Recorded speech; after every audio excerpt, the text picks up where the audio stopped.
প্রতি বছরই তো আমি আচার বানাই। প্রতি বছর বলতে কি আমি যে থেকে ইউটিউবের থেকে আচার বানানো শিখছি সেই থেকে আমি প্রতি বছরে কিছু না কিছু আচার একটু একটু বানানোর চেষ্টা করি। তো এই বছর ব্যতিক্রম একটা হয়েছে, যেহেতু আমার সময়টা এখন খুবই খারাপ যায়। যারা আমার ভিডিও দেখেন তারা অবশ্যই জানেন যে আমার কাছের মানুষ আমার থেকে দূরে চলে গেছে, 2 মাস 2.5 মাস হয়ে যাইতেছে। সেই জন্য মন মাসটা ভালো না এদিকে, সেই জন্য আচারও বানাই নাই, কিছুই করি নাই।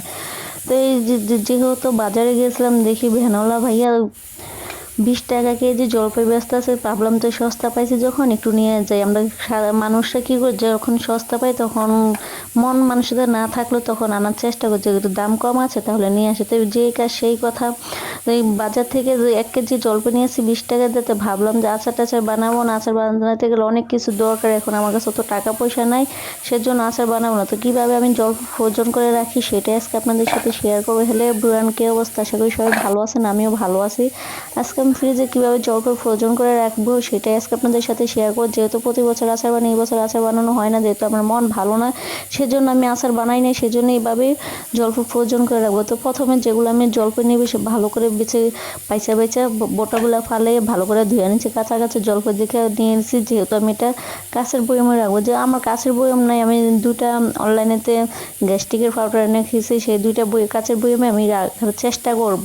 তো প্রথমে জলপাইগুলো ভালো করে ধুয়ে নিয়েছি, নিয়ে এখন ভালো করে জলপাইগুলো 4-5টা করে কেঁচা দিয়ে নিতে হবে। এরকম করে কেঁচা দিয়ে হলে কি, যেহেতু আমি লবণ দিয়ে ভিজিয়ে রাখবো, ফ্রোজন করে রাখবো, সেই জন্য একটু কেঁচা দিয়ে রাখলাম, যাতে লবণটা ভিতরে ঢুকে খেতে খুবই মজা লাগে এই আচারটা এরকম করে ফ্রোজন করে রাখলে।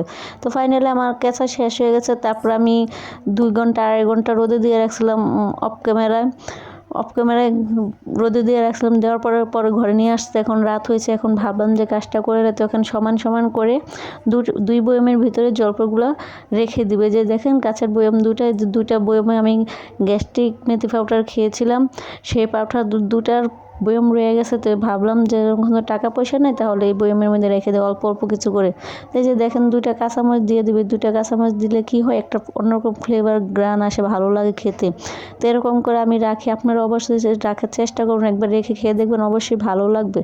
আপুর ভিডিওটা যদি ভালো লাগে অবশ্যই শেয়ার করে দিবেন। তো এই যে লবণ পরিমাণ মতো দিয়ে দিলাম, এভাবে লবণ দিয়ে দিলে কি হয়, ডিপের মধ্যে রেখে দিব, পরে একটু আস্তে আস্তে পানি ছেড়ে দিবে, তাহলে জলপাইটা পরবর্তীতে খেতে দেখবেন মানে একদম মনে হয় কাঁচা কসকস কসকস করে।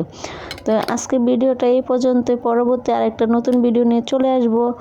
এই যে এখন দেখেন মানে একটা কি হয়েছে, এই বয়মের মুখ ওই বয়মের মুখে দিয়ে দিছে, এই বয়মের মুখে ওই বয়মের দিকে দিছে। এখন কি করব, ভালো করে লাগিয়ে লবণটা একটু মিক্স করে নেব ঝাঁকে দিয়ে যেহেতু একটু ভালো করে লবণটা সব দিকে ছড়ায়। আল্লাহ হাফেজ, আজকে এই পর্যন্ত।